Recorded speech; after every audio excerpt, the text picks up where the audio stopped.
All right, let's see. I got about 20 minutes. Let's do this Patreon. Hi-Fi hitting the track. So what's the scoop for today?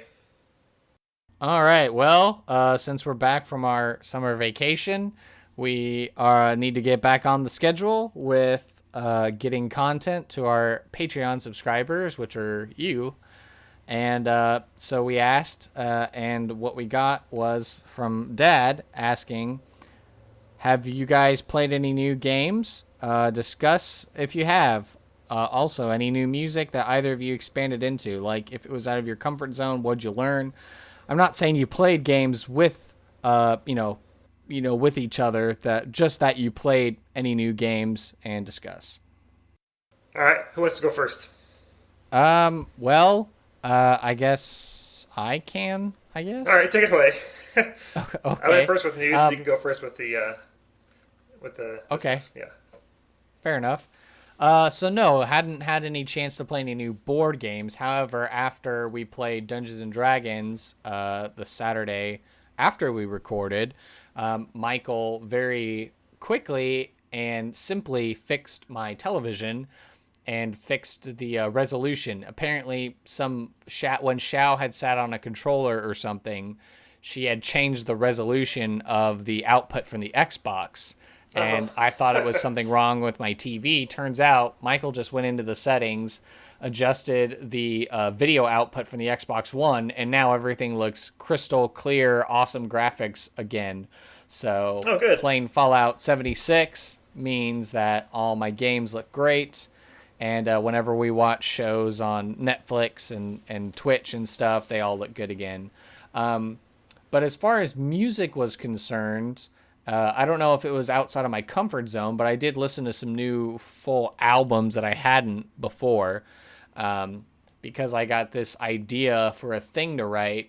I was like, oh, I want to go listen to some Herb Alpert and the Tijuana Brass. And so I ended up listening to the first two albums, vinyl albums, through YouTube that Herb Alpert had produced. So his very first record is called The Lonely Bull, and then the second one is just called Volume 2. But it's easy jazz listening albums, but it's flavored with Mexican stylings. Huh. So it's very catchy. It's laid back. It's easy. If you don't know Herb Alpert, you probably do if you've ever heard the song Spanish Flea that goes Oh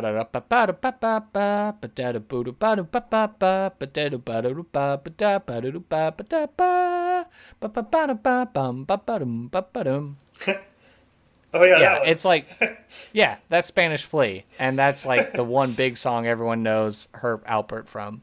And then I also listened to Nerf Herder's Rockingham album on YouTube as well. That came out a couple years ago. It has the song on it that I've shared with you before that's called The Girl Who Listened to Rush. Okay, I may or may not remember that one. So Nerf Herder, they're the same guys who did the theme song for Buffy the Vampire Slayer, the TV show. They're like nerd rockers, essentially. But they have a song that's basically a style parody of Rush.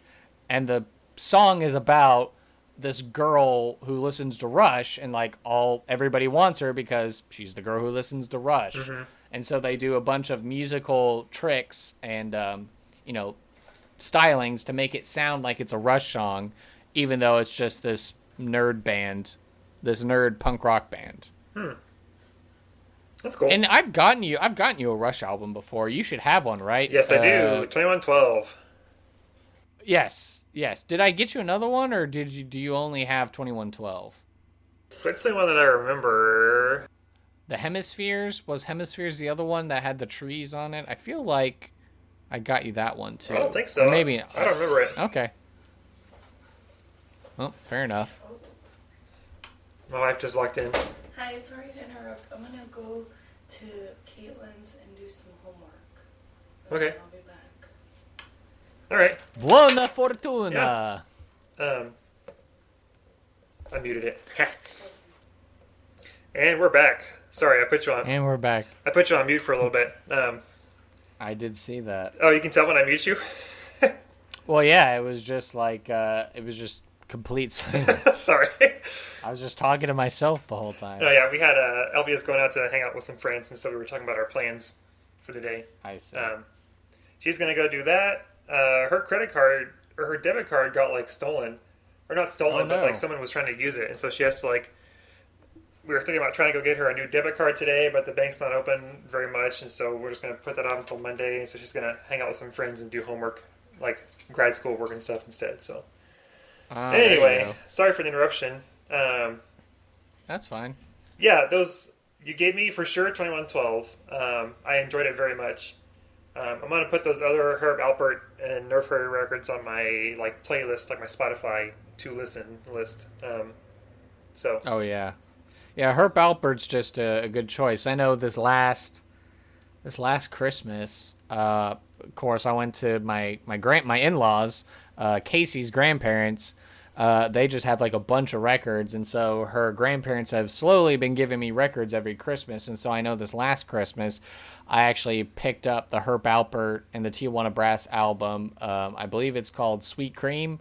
It's got a lady on it, and she's covered in whipped cream, so it's kind of like, ooh, it's 60s risque looking. But like all the different songs have like a food or a cream or a dessert kind of theme on them.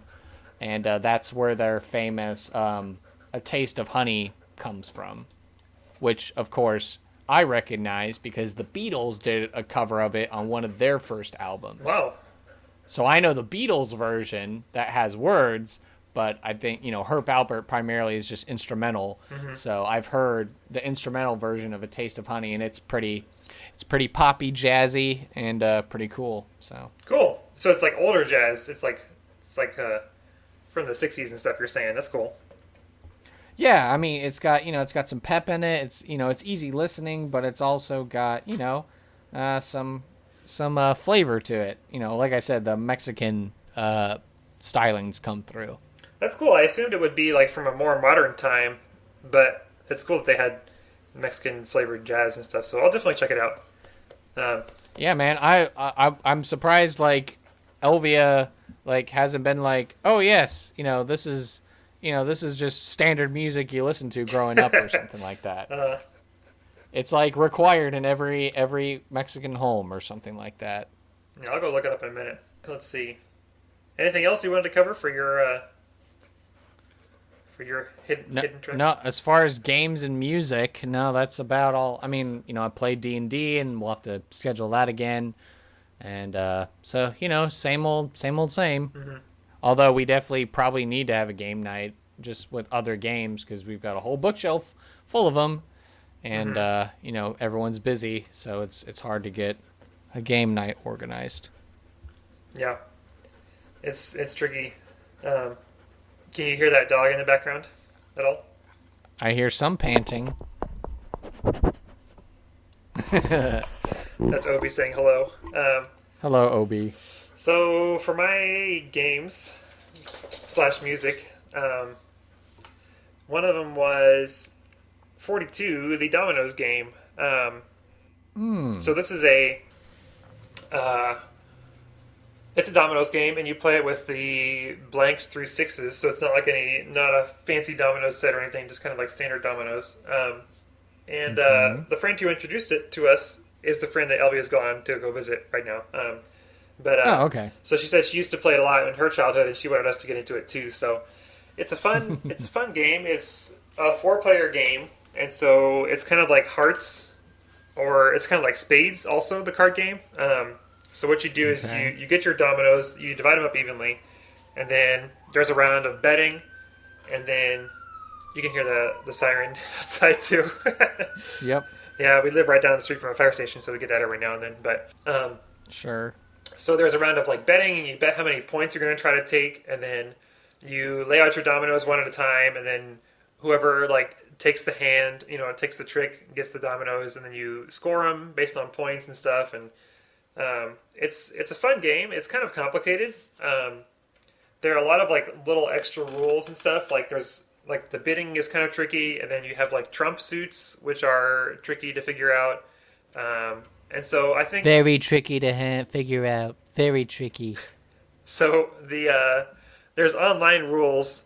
There's a website online called like Texas 42 or something, and it's kind of, if you just Google like 42 dominoes, that's what comes up first, you know. And so it's like, that's kind of like the premier place to learn about it. And so I was like, oh, I'm sure they'll have a good write up for the rules, but I was kind of disappointed in their rules write up because they don't teach it in a logical order. I think they kind of go in order of like how a typical round goes, and so it starts off with like the dealing, and then the bidding, and then the trump suits, and then like the actual game. But it's kind of hard to understand if you don't understand how the actual game works first, and then you add on the bidding and stuff. So I was like, maybe if I have some extra time someday, I will like rewrite some rules so it's easier to understand or something, you know, like, because I wouldn't teach it the way that thing did it. But anyway, so the point of all that is we had our friends came over and we played a game, and it was fun, even though it was kind of challenging.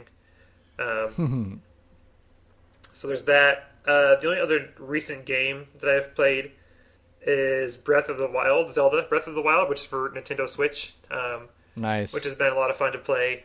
That's not like new, but I've been playing it for a couple months, I guess, or a few months. But it's been fun.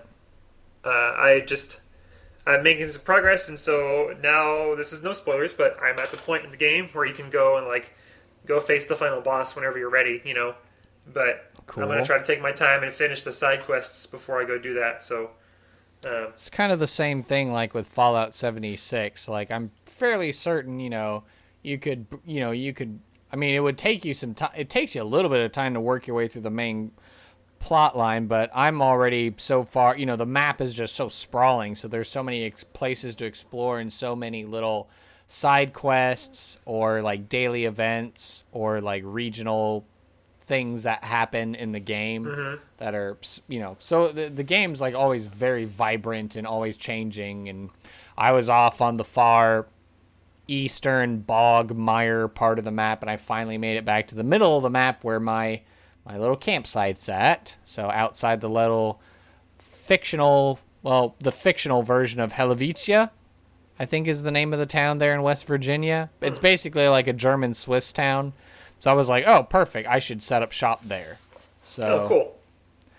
I rebuilt my house. It's nice and protected. I got all my little shoppy vendors so people can buy stuff from me. So if you play on Xbox, then you can find me wandering around the West Virginia hills.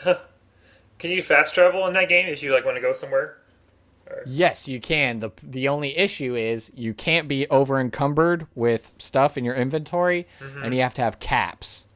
So like the bottle caps that are the currency in the game, it costs you bottle caps to fast travel, which, before this whole shop thing came into play with the game, I was just like, well, I'm carrying so much junk item, I'm just going to spend my time walking everywhere. But because the map is so sprawling and, random encounters happen all the time with various creatures and whatnot, it can be very challenging sometimes just making your way across the map if you don't already have, like, safe points that you can get to. As far as like, oh, no bad guys are going to spawn around here, or, oh, if I avoid this place, I'll make sure to not get attacked by the enemy robots or whatnot. Cool. Yep, and there's always updates coming out for it, so I think this fall they're supposed to be introducing a whole new quest line part where other actual human NPCs come into the game that you can interact with just like you could in all the other Fallout games. That's the thing that's been different, is that for plot reasons in the game, there are no humans alive when you emerge from Vault 76. Like, everyone has died off from this mysterious disease, and so you are trying to explore West Virginia, make sense of what's been going on, and find a cure for this disease and these creatures that have been spreading the plague. And so then I guess the next thing that is coming out down the pipeline is it's going to fast forward the game and be like, okay, I guess that thing has been dealt with, and now other people from outside the region have come in, and now things are shaping up again, but with like actual people. Gotcha. Probably because enough people complained. They were like, why aren't there people? Like, why aren't there NPC people, or why aren't there just like regular human characters in the game? All the human characters I run into are all dead. So Yeah. And aside from, there's one friendly super mutant you can find running around the map, and there's robot vendors and stuff like that. So Cool. but yeah, it's fun. I get my kicks out of it to the point where Casey's like, all right, I'm tired of watching you play Fallout. You need to quit. So I pretty much only relegate it to the weekends. So. Usually I play Zelda on the Switch, like handheld in bed or something. If it's if I'm watching, if Elvie's watching a show that's like one of her shows, and I'm not up to date with it, I'll play then, or I'll play when she's out on the big TV or whatever. But yeah, so all right, cool. Well, other than I had also no new music, nothing really new music wise. But one of the things I put here was because Elvia is doing this graduate degree in music education, she's taking a theory class right now, and so I've been like double checking her theory stuff just to kind of look it over. And one of the things she had to do recently was analyze a first movement of a Beethoven piano sonata, and I kind of enjoyed it. Beethoven has some really great like piano sonatas, and so I listened to that one at work a little bit just for fun, but that's not really like new music. And it's definitely not outside of my comfort zone. So, but that's the only new thing I've listened to recently, so I thought I would mention it. Yeah, that's pretty cool. Beethoven's a good dude. Yeah, Beethoven. And that's the game. That's all I have for. That's all I have for that. All right, very good. Until next month. Thanks for supporting us on Patreon. Tell all your friends. $3 gets you in this level. Yeah. To these episodes. So tell your friends. Thanks all. We'll see you next time. Thank you. Bye.